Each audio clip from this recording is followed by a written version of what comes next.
fact of the matter is you are going to get rejected multiple times in your life. So might as well learn how to deal with it. I'll jump right into it. The number one thing is acceptance that failure will happen. It's kind of inevitable. When you're an ambitious person, you are going to go behind a lot of big and small things in your life. You will be doing a lot of trying, which means that due to all of your hard work and all of the ambition you have put in, you're going to be successful in a lot of things. But there will also be failure lot of times, but that's okay. Once you cultivate that mindset that I am trying, which means that there will be sometimes I would have to deal with failure, it becomes slightly easier. And I am not saying that you need to cultivate this mindset in the middle of the rejection. When you get rejected from your dream university or from your dream job, I'm not saying that immediately be like, oh, I just accept that failure will happen, because that is impossible. You can't do that in the middle of rejection when you're going through an emotional breakdown. What I'm saying is, when you are in a much better mental space, understand that and be okay with the fact that you're trying, which means that it's a possibility that I can fail in this. That's the whole thing. You have to cultivate that mindset that trying is the best part, not the outcome of it. And as A$AP Rocky said, when did trying not become cool? And that's the only thing we can control. How the outcome happens, that is not in our control. So show up every day irrespective of what the outcome might bring you. The second thing is, believe that it's always this or better. I know it's such a delusional thought to have, like how do we know it's always this or better? But even if it seems delusional, truly believe in the idea that something much better is going to replace what you have. This helps you to get through the rejection with a sort of grace and love for yourself, rather than pushing yourself down with guilt and shame every time you get rejected from something. And I am not saying this in a fashion of like, one-on-one. So let's say that, you got out of a relationship, or you broke up from a relationship where you thought that this is the one relationship that you're going to be in, and it didn't work out. Does that mean that they are going to be replaced by another better person? It might be, but that's not always the case. Sometimes, even though like one thing does not work out, some other thing in your life, in some other aspect of your life, might end up working out just because this one thing didn't work out. So if you broke up from a relationship and you are heartbroken by it, but that might be the catalyst for you to go behind your dream job or get that one thing that you really wanted to get, or it might turn you into a more spiritual person. You do not know what is going to happen just because you get rejected from one thing. I'll say this small story where when I was doing my bachelor's, when I was applying to different universities for my bachelor's, I had this one dream university I really wanted to get into. I saw that all the cool kids go there, and like everybody was so excited to be there. So I wanted to be a part of it. So I applied there and I got rejected. I was heartbroken. I was devastated. I thought that okay, it's because I am just going to be in this place and like I would never be able to go anywhere. I am not this person I thought who I was. I was heartbroken and my self-worth kind of shattered.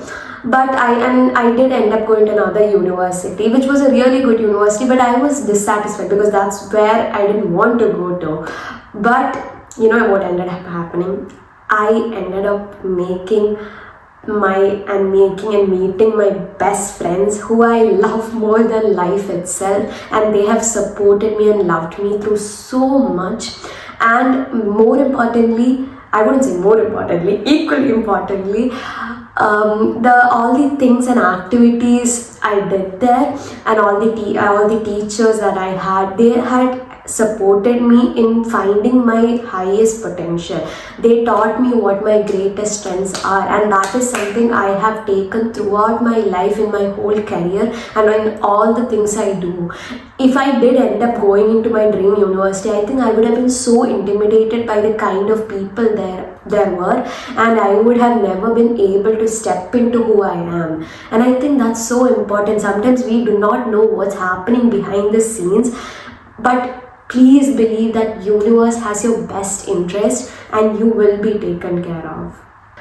The third one I would say is comparison is the thief of joy.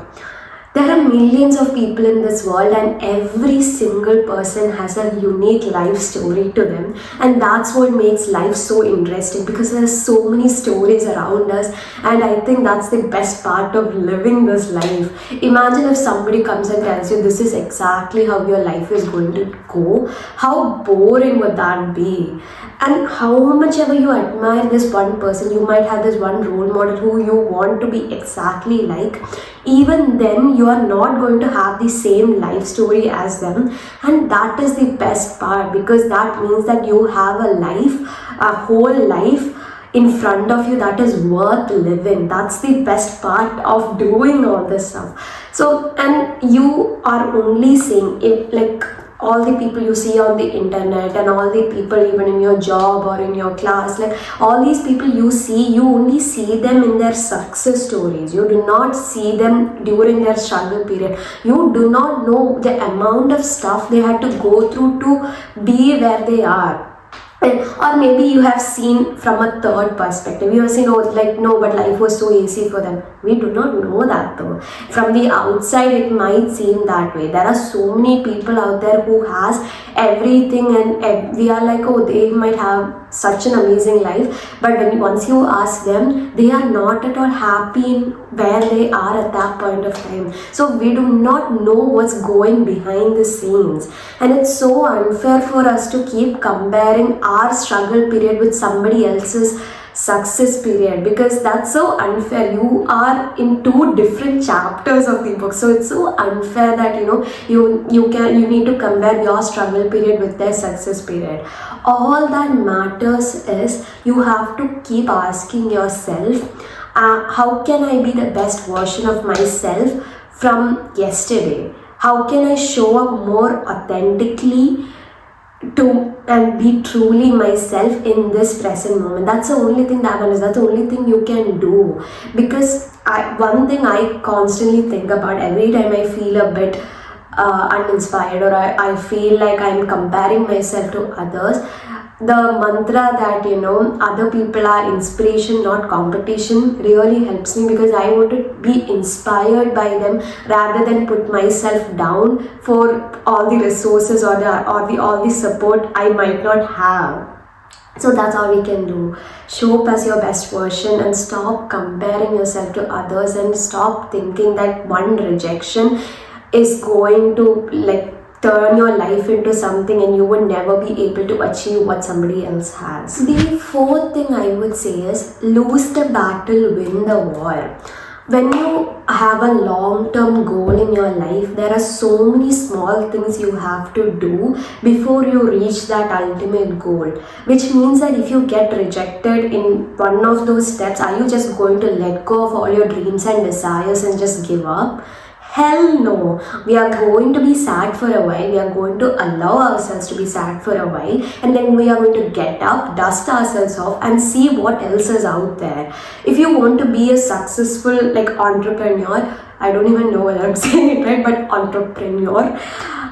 If you do want to be a successful business person, and you know for a fact that it might happen once you go into this dream business school that you have, but you got rejected from that dream business school, does that mean that goal is gone? No, you're going to allow yourself to be sad for a while and be okay with the fact that this happened to you, and then you're going to get up and see what other options are out there. Is there any other school that you can go to which will help you achieve those dreams, or can you gain actual life experience and work with a person who's already a successful businessman and take maybe online classes? There are so many other options out there for you to reach that ultimate life goal. Just because you lost in one step does not mean that everything else is gone.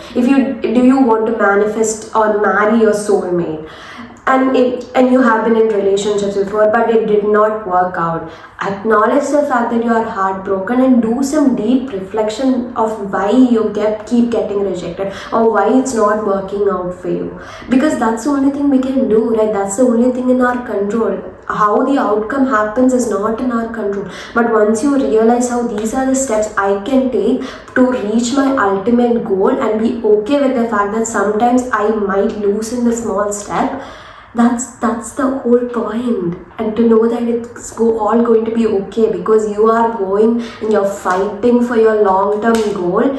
And sometimes if I need to step a bit behind, I'm still going to be okay. The final thing I would say is celebrate the effort and not the outcome.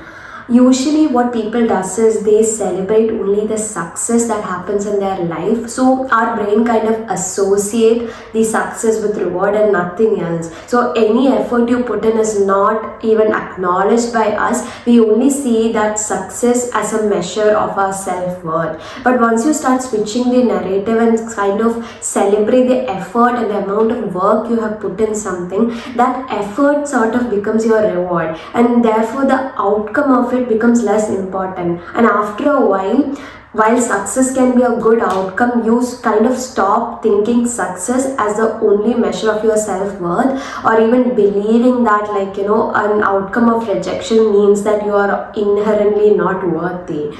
Try to celebrate your small wins and see how that changes the narrative for you. And you cannot deter 1 or even 100 rejection from your true desires and your long-term goals. Rejection is a stepping stone, not the dead end. I know right now your heart feels broken, and I know you feel like you can't come out of this, but I promise you, give it some time. You are going to be so okay. You're going to figure out these things, because I believe in you, and I know for a fact that you deep down know that you're going to get through this. It's all going to be okay. With this, I hope this video has given you some insight on how to handle rejection. Please let me know what you think about this video in the comment section. Please like the video and subscribe. I would be really grateful if you subscribe. Thank you so much for being here. I love you.